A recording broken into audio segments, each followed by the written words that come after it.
বিসমিল্লাহির রহমানির রহিম। নিশিন্দারা ফখরুদ্দিন স্কুল ও কলেজের একাদশ শ্রেণীর মনোবিজ্ঞান ক্লাস। আমার পরিচয়টা আমি আগেও দিয়েছি, আবারও বলছি, আমার নাম মোহাম্মদ জাকারিয়া পারভেজ, লেকচারার মনোবিজ্ঞান। আজকে আমরা পড়ব মনোবিজ্ঞানের প্রথম পত্রের প্রথম অধ্যায়, বিজ্ঞান ও জৈব সামাজিক বিজ্ঞান হিসেবে মনোবিজ্ঞানের স্থান, the status of psychology as science and biosocial science. মনোবিজ্ঞান কি? মনোবিজ্ঞান হলো আচরণ ও মানসিক প্রক্রিয়ার বিজ্ঞান।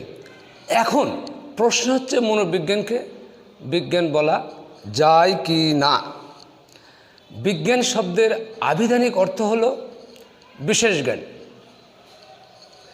যে কোনো বিশেষ শ্রেণীর বস্তু বা ঘটনার সম্পর্কে যথাযথ ও সুসংবদ্ধ জ্ঞানকে বিজ্ঞান বলা হয়। অর্থাৎ সুব্যবস্থিত ও সুপরিকল্পিত অবস্থায় কোনো বস্তু বা ঘটনাকে ব্যক্তি নিরপেক্ষভাবে বিশ্লেষণ করে আমরা যে জ্ঞান লাভ করি তাই হলো বিজ্ঞান। কোনো বিষয় বিজ্ঞান কিনা তা নির্ভর করে চারটি ঘটনা বা বিষয়ের ওপর। তোমরা দেখো, আমি বোর্ডে লিখছি, 1 নম্বর হলো বিষয়বস্তু।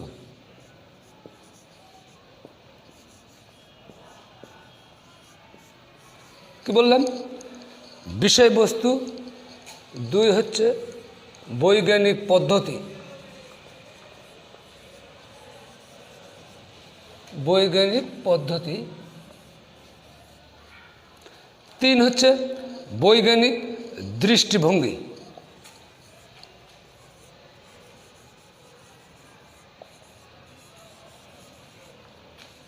বৈজ্ঞানিক দৃষ্টিভঙ্গি। আর 4 নম্বরে হচ্ছে প্রয়োগশীলতা।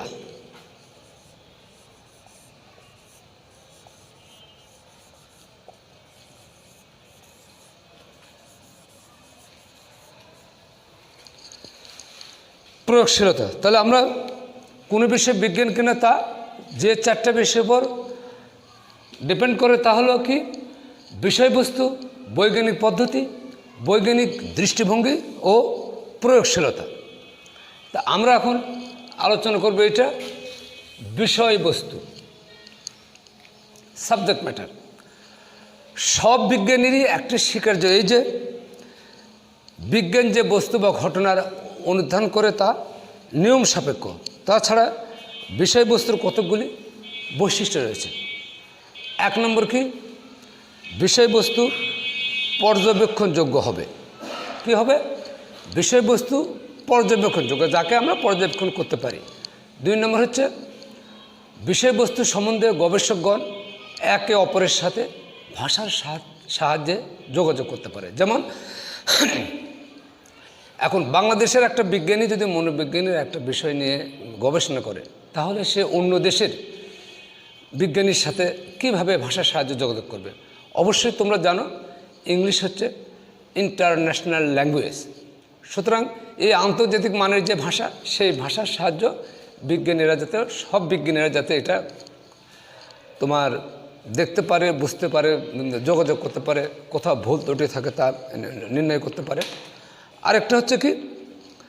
বিজ্ঞানের বিষয়বস্তুকে প্রমাণযোগ্য হতে হবে। যে কোনো বিষয় বিজ্ঞান বলতে গেলে তার অবশ্যই প্রমাণ হতে হবে। তোমরা যেমন 9-10 পড়েছ, left hand side equal right hand side. এটা হচ্ছে বিজ্ঞান। বিজ্ঞানকে অবশ্যই প্রমাণযোগ্য হতে হবে। তাহলে মনোবিজ্ঞানের মূল বিষয়বস্তু হলো আচরণ। তাহলে মনোবিজ্ঞানের বিষয়বস্তু বিজ্ঞানের বিষয়বস্তুর উল্লেখিত বৈশিষ্ট্যসমূহ ভালোভাবে পূর্ণ করে। তাই বিষয়বস্তুর দিক থেকে মনোবিজ্ঞানকে বিজ্ঞান বলা যায়। এরপরে এসো, এই গেল বিষয়বস্তু। এবার এসো বৈজ্ঞানিক পদ্ধতি, সায়েন্টিফিক মেথড। বিজ্ঞানের সবচেয়ে বড় পরিচয় হলো তার গবেষণা পদ্ধতি, বিষয়বস্তু নয়। গবেষণা যদি বৈজ্ঞানিক পদ্ধতি যে নিয়ম আছে সেই নিয়ম অনুসারে করা হয় তাহলে তাকে বিজ্ঞান বলা যেতে পারে। বৈজ্ঞানিক পদ্ধতি আবার কতকগুলো নীতির উপর প্রতিষ্ঠিত, সেগুলো আমি তোমাদের জন্য বোর্ডে লিখে রাখছি।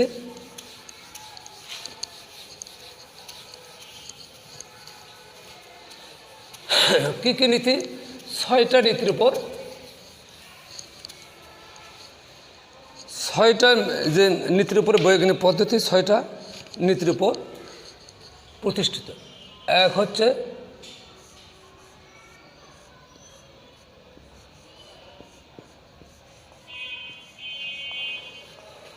কার্যকরী সংজ্ঞা, 2 হচ্ছে ব্যক্তি নিরপেক্ষতা,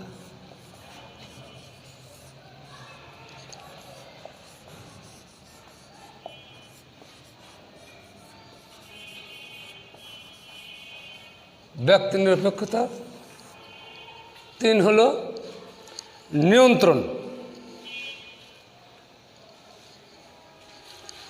3 হলো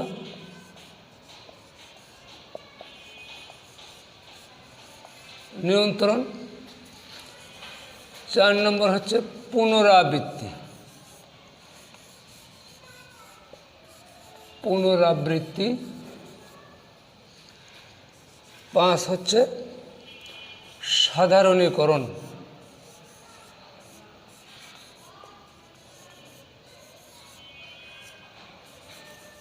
সাধারণীকরণ। 6 নম্বর হচ্ছে যথার্থতা প্রমাণ।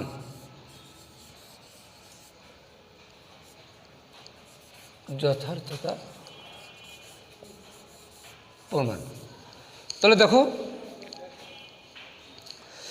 তাহলে বৈজ্ঞানিক পদ্ধতিতে আমরা কয়টা নীতির উপর প্রতিষ্ঠিত হয়? বৈজ্ঞানিক পদ্ধতিকে আমরা জানলাম কার্যকরী সংজ্ঞা প্রদান, ব্যক্তি নিরপেক্ষতা, নিয়ন্ত্রণ, পুনরাবৃত্তি, সাধারণীকরণ, যথার্থতা প্রমাণ। এখন দেখা যাক মনোবিজ্ঞানের এই গবেষণায় এই নীতিগুলো অনুসরণ হয় কিনা। কার্যকরী সংজ্ঞা, যে বিষয়ের উপর অনুধ্যান করা হচ্ছে তা সুস্পষ্টভাবে চিহ্নিত করে পর্যবেক্ষণ করে ব্যাখ্যা প্রদান করা হচ্ছে কার্যকরী সংজ্ঞা প্রদান। বৈজ্ঞানিক যখন কোনো বিষয়বস্তু সম্পর্কে গবেষণা করেন তখন তিনি উক্ত বিষয়ের একটি কার্যকরী সংজ্ঞা প্রদান করেন। কার্যকরী সংজ্ঞা ছাড়া গবেষণার বিষয়বস্তু অস্পষ্ট হয়ে পড়ে এবং উক্ত বিষয় সম্পর্কে দ্ব্যর্থহীন সিদ্ধান্ত পাওয়া যায় না। অর্থাৎ আমরা যে কোনো একটা বিষয় নিয়ে গবেষণা করি সেখানে তার একটা সংজ্ঞা লাগে। ধরো তোমাদের বলা হলো স্কুল, তাহলে স্কুলের সংজ্ঞা কী?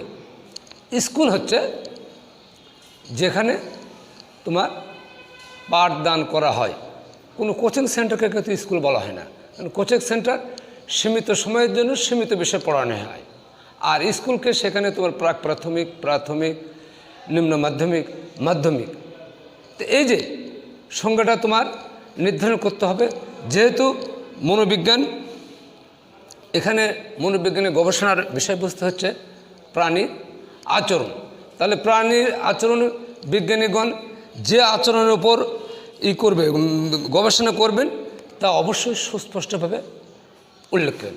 অর্থাৎ তোমরা বড় হলে যখন মনোবিজ্ঞান পড়বে তখন বুঝতে পারবে যে আমাদের একটা গবেষণার বিষয়বস্তু থাকে যে মানুষের লাল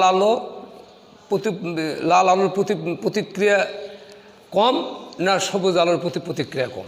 এটা যখন তোমরা প্র্যাকটিক্যাল করবে তখন বুঝতে হবে, তখন তোমরা বুঝতে পারবে যে আসলে আমরা কোনটা গবেষণা করতেছি, কোন বিষয় নিয়ে আলোচনা করতেছি।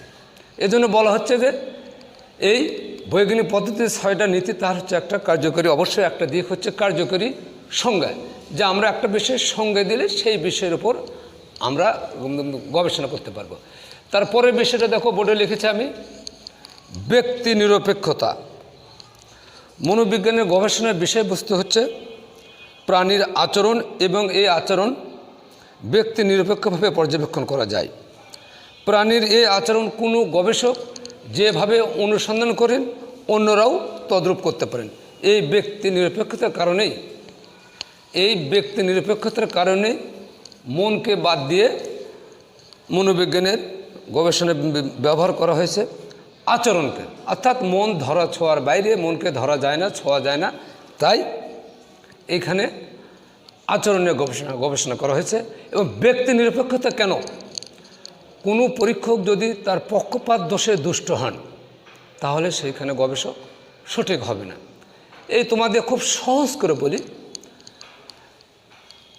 সামনে বিভিন্ন ধরনের ভোট আছে, অতীতে ভোট হয়েছে। কোনো লোক, একটা লোক যে কোনো দল তোমার করতে পারে, বাংলাদেশে যে দলগুলো প্রচলিত আছে সে দলগুলো সে করতে পারে, কিন্তু যখন সে কোথাও ভোটের দায়িত্ব পালন করে ভোট নিতে যায় তখন অবশ্যই তাকে সেখানে ব্যক্তি নিরপেক্ষ থাকতে হয়। অর্থাৎ তার কাজ হচ্ছে ভোটটাকে কাস্টিং করা, কে কোন মার্কায় ভোট দিল এইটা তার দেখার বিষয় নেই। এটা হচ্ছে আমাদের ব্যক্তি নিরপেক্ষতা। এরপরে কি আছে? নিয়ন্ত্রণ। বৈজ্ঞানিক পদ্ধতির গুরুত্বপূর্ণ বৈশিষ্ট্য হলো পরীক্ষণ পরিবেশের নিয়ন্ত্রণ। মূলত নিয়ন্ত্রণ বলতে আমরা বুঝি পরীক্ষণ পরিবেশের নিয়ন্ত্রণ। পরীক্ষণ পরিবেশের নিয়ন্ত্রণ করতে না পারলে তাকে বিজ্ঞানসম্মত পদ্ধতি বলা যাবে না। পরীক্ষণ পদ্ধতিতে সাধারণত অনির্ভরশীল চল প্রয়োগ করে নির্ভরশীল চলে কি পরিবর্তন আসছে সেইটা আমরা সাধারণত দেখে থাকি বা লক্ষ্য করি। পরীক্ষণ পরিস্থিতিতে যে কোনো পরীক্ষণকে বাহ্যিক চলের প্রভাব মুক্ত রাখতে হবে। এখন আমরা এখানে বলবো যে বাহ্যিক চল বলতে কি বোঝাই? বাহ্যিক চল হচ্ছে একটা গবেষণাগারে পরীক্ষণ করা হচ্ছে, সেখানে তোমার বাইরের কোলাহল, কক্ষের তোমার তাপমাত্রা খুব বেশি কি কম, অথবা আলো কতটা আছে। তোমরা খেয়াল করে দেখবে যে আমরা বেশি আলো হলেও পড়তে সমস্যা হয়, আবার কম আলো হলেও আমরা সমস্যা ফিল করি। সেই জন্য বলা হচ্ছে যে নিয়ন্ত্রণ। তাহলে বিজ্ঞানী যেটা গবেষণা করবে সেই অবশ্যই পরীক্ষণ পরিবেশে সেখানে নিয়ন্ত্রণ থাকতে হবে। পরীক্ষণের নিয়ন্ত্রণ বলতে বোঝায় অনির্ভরশীল চলের সঙ্গে নির্ভরশীল চলের সম্পর্ক কি, সেটা কেমন করে। এখন তোমাদের যদি বলি এই প্রসঙ্গে চল কি, চল বলতে আমরা বুঝি যা কিছু পরিবর্তনশীল বা যাকে পরিবর্তন করা যায় সেটাই হলো চল। অনির্ভরশীল চল যে চল অন্য চলের উপর প্রভাব বিস্তার করে, আর নির্ভরশীল চল যে চল অনির্ভরশীল চলের দ্বারা তোমার পরিবর্তিত হয়, সেটা হচ্ছে নির্ভরশীল চল। মনোবিজ্ঞানীগণ পরীক্ষণ পদ্ধতির সাহায্য নিয়ন্ত্রিত পরিবেশের মধ্যে জীবের আচরণ গবেষণা করেন। তাহলে আমরা যে কোনো পরীক্ষাই করি না কেন সেখানে পরিবেশ অবশ্যই আমাদের নিয়ন্ত্রণে থাকতে হবে। এরপরে দেখো কোনটা আসে? পুনরাবৃত্তি। পুনরাবৃত্তি আমরা কথাটা বলতে বুঝি কি, যে পুনরায় সেটা আবার করা। তো বৈজ্ঞানিক পদ্ধতির আর একটি বৈশিষ্ট্য কি, যে পূর্বে যে পরীক্ষিত কোনো বস্তু বা ঘটনাকে ইচ্ছানুসারে নিয়ন্ত্রিত পরিবেশে পুনরায় সৃষ্টি করে গবেষণা কার্য পরিচালনা করা। অর্থাৎ সহজে বলি যে একজন বিজ্ঞানী যেটা গবেষণা করলো তার ফলাফল কি পেল, সে এই যে কী পেল তার ফলাফল, এটা নিয়ে সে যেন আবার পুনরায় ওই পরীক্ষাটা ওই নিয়ন্ত্রিত পরিবেশে একইভাবে করতে পারে। অবশ্যই কোনো পরীক্ষা যেন করা হয় সেখানে নিয়ন্ত্রিত পরিবেশে কী কী করা হয়েছে সে কাজগুলো সেখানে নোট করে দেওয়া হয়। সুতরাং আমরা বুঝবো কিন্তু পুনরাবৃত্তি বলতে যে কোনো একটি পরীক্ষণ আবার সে নিয়ন্ত্রিত পরিবেশে আবার পূর্বের মতো সৃষ্টি করে তার ফলাফল নির্ধারণ করা। তোমরা যখন আরও একটু পরে যাব আমরা পড়তে শিক্ষণে গিয়ে তোমরা দেখবে যে কুকুরকে নিয়ে আমরা কীভাবে পরীক্ষণ করেছি, বিড়ালকে নিয়ে কেমনভাবে পরীক্ষা করেছি, ইঁদুরকে নিয়ে কীভাবে পরীক্ষা করেছি, এগুলো তোমরা পরবর্তীতে বুঝতে পারবে। এরপরে আছে কি দেখো, সাধারণীকরণ। অল্প সংখ্যক দৃষ্টান্ত থেকে সাধারণ সত্যে উপনীত হওয়াকে সাধারণীকরণ বলে। আমরা বলছিলাম সাধারণীকরণ অল্প সংখ্যক দৃষ্টান্ত থেকে সাধারণ সত্যে উপনীত হওয়াকে সাধারণীকরণ বলে। ধরো আমরা নিশ্চিন্দারা ফখরুদ্দিন স্কুল কলেজের একাদশ শ্রেণীর মনোবিজ্ঞানের ছাত্রছাত্রীদের এটা আইকিউ সাধারণ জ্ঞান সম্পর্কে একটা পরীক্ষা নিলাম, নিয়ে আমরা বলতে পারলাম শুধু নিলাম কোন ক্লাসের একাদশ শ্রেণীর মনোবিজ্ঞানের, নিয়ে আমরা একটা ফলাফল পেলাম। আমরা সেখানে বলতে পারবো যে না, ফখরুদ্দিনের ছাত্রছাত্রীর মেধা বা সাধারণ জ্ঞান অ্যাভারেজ ভালো।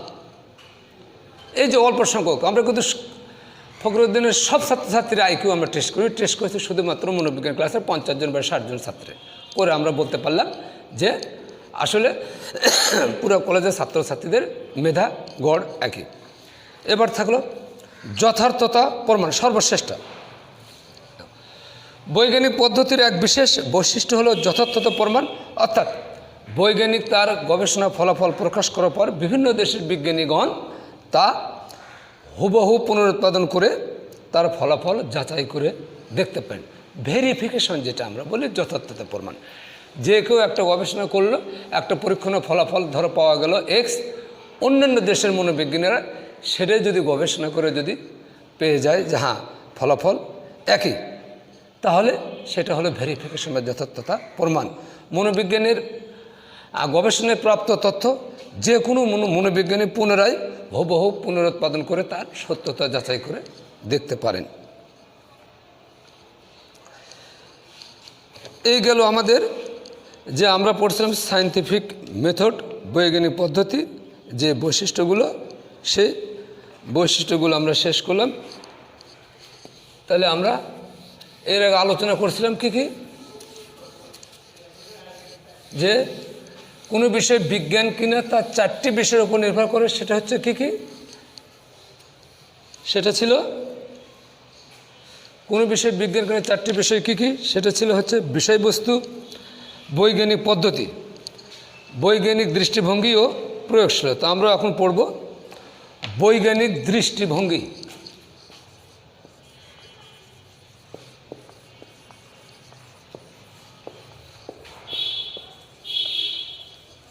বৈজ্ঞানিক দৃষ্টিভঙ্গি বিজ্ঞানের আর একটি গুরুত্বপূর্ণ দিক হলো এর দৃষ্টিভঙ্গি। বৈজ্ঞানিক দৃষ্টিভঙ্গি বলতে বোঝায় পরীক্ষা নিরীক্ষা বহির্ভূত জ্ঞানকে আঁকড়ে ধরে না থেকে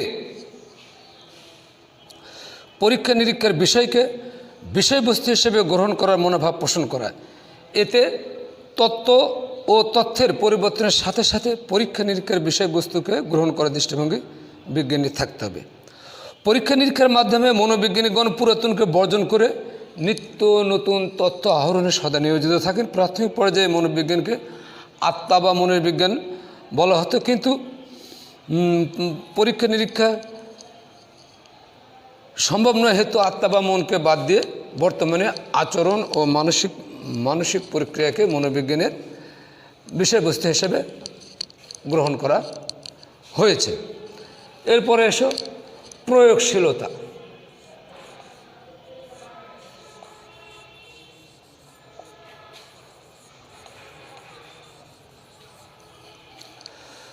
প্রয়োগশীলতা কি অ্যাপ্লিকেবিলিটি। বিজ্ঞানের আরেকটি মাপকাঠি হলো এর প্রয়োগ বা ব্যবহার। যে জিনিস বা বিষয়কে বাস্তবে প্রয়োগ করা যায় না তাকে বিজ্ঞান বলা যায় না। মনোবিজ্ঞানের গবেষণায় প্রাপ্ত তথ্য বা সূত্র জীবনের বিভিন্ন ক্ষেত্রে কার্যকরীভাবে প্রয়োগ করা হচ্ছে। মনোবিজ্ঞানের আজ বহুমুখী ব্যবহার লক্ষ্য করা যায়। শিল্প কারখানা, শিক্ষা, চিকিৎসা, সমাজ জীবন, ব্যক্তি জীবন, পারিবারিক জীবন, রাষ্ট্রীয় জীবন প্রভৃতি সব ক্ষেত্রে মনোবিজ্ঞানের প্রয়োগ আজকে বহুল ব্যবহৃত। ধরো আজকে আমরা শিল্প কারখানায় লোক নিয়োগ করব, সেখানেও মনোবিজ্ঞানীর দরকার হয়। শিল্পে অসন্তোষ, তোমার কলকারখানায় শ্রমিক অসন্তোষ দূরীকরণে সেখানেও মনোবিজ্ঞানের প্রয়োজন হয়। সুতরাং মনোবিজ্ঞানের প্রয়োগ আমাদের সর্বক্ষেত্রে আছে। এখন প্রশ্ন হচ্ছে, আমরা আরেকটু বলতে পারি যে সুতরাং বিষয়বস্তু, গবেষণা পদ্ধতি, বৈজ্ঞানিক দৃষ্টিভঙ্গি ও ব্যবহারযোগ্যতার কথা বিবেচনা করে মনোবিজ্ঞানকে নিঃসন্দেহে বিজ্ঞান বলা যায়। কী কী বিষয় বললাম আমরা? বিষয়বস্তু, গবেষণা পদ্ধতি, বৈজ্ঞানিক দৃষ্টিভঙ্গি ও ব্যবহার। সব কিছু মিলে আমরা মনোবিজ্ঞানকে বিজ্ঞান বলতেই পারি। এখন প্রশ্ন হচ্ছে মনোবিজ্ঞান কোন ধরনের বিজ্ঞান? এখন মনোবৈজ্ঞানিক পর্যবেক্ষণের বিষয়বস্তু কি? মানুষ। তাহলে মনোবৈজ্ঞানিক পর্যবেক্ষণের কেন্দ্রবিন্দু যেহেতু জীবন্ত প্রাণীর আচরণ, এদিক থেকে মনোবিজ্ঞানকে একটি জীববিজ্ঞানের শাখা বলা যায়, যেহেতু জীব নিয়ে মনোবিজ্ঞান গবেষণা করে। এখন আবার তুমি বলতে পারো যে এই জীব কী করে? এই জীবগুলো সমাজে বসবাস করে। তাহলে সমাজে বসবাস করলে কি হয়? এক ব্যক্তি যেমন অন্যের ব্যক্তির দ্বারা প্রভাবিত হয়, তেমনি আবার সেও অন্যকে প্রভাবিত করে। অর্থাৎ মানুষের ব্যক্তিত্ব বেড়ে ওঠে, ব্যক্তিত্ব গড়ে ওঠে কোনটাতে? তার সে যে সমাজে বসবাস করে, অর্থাৎ সমাজ তার উপর দারুণভাবে প্রভাব বিস্তার করে। এই দিক থেকে বলতে পারি যে মনোবিজ্ঞান হলো সমাজের মানুষ যেহেতু কাজ করে, মনোবিজ্ঞান হলো সামাজিক বিজ্ঞান। তাহলে এই মনোবিজ্ঞান তাহলে কী হবে? প্রথমে পেলাম মানুষ প্রাণী, যারা জীবন্ত প্রাণীর আচরণ, সেই দিক দিয়ে মনোবিজ্ঞান হলো তোমার প্রাণী নিয়ে যেহেতু গবেষণা করে, জীবন্ত প্রাণী নিয়ে যেহেতু গবেষণা করে, সুতরাং মনোবিজ্ঞান একটি জীববিজ্ঞানের শাখা। আবার মনোবিজ্ঞানের যে সমস্ত বিষয়বস্তু মানুষ প্রাণী তারা যেহেতু সমাজে বসবাস করে, সেই দিক দিয়ে মনোবিজ্ঞান হচ্ছে সমাজ মনোবিজ্ঞানের আরেকটি শাখা। সুতরাং আমরা বলতে পারি যে মানব আচরণ ও কার্যাবলী নিয়ন্ত্রণে জৈবিক ঘটনাবলী যেমন গুরুত্বপূর্ণ ভূমিকা পালন করে, তেমনি সামাজিক রীতিনীতি, কৃষ্টি প্রভৃতির ভূমিকা কোনো অংশে কম নয়। তাই আমরা মনোবিজ্ঞানকে বলতে পারি মনোবিজ্ঞান হলো জৈব সামাজিক বিজ্ঞান। তো আজকে এ পর্যন্তই। আগামীতে আবারও নতুন কোনো ক্লাসে তোমাদের সঙ্গে এমন করে কথা হবে, সাক্ষাৎ হবে। তোমরা খুব ভালো থাকবে, সুন্দর থাকবে, সুস্থ থাকবে, নিয়মিত আমাদের ক্লাসগুলো করবে। ধন্যবাদ সবাইকে।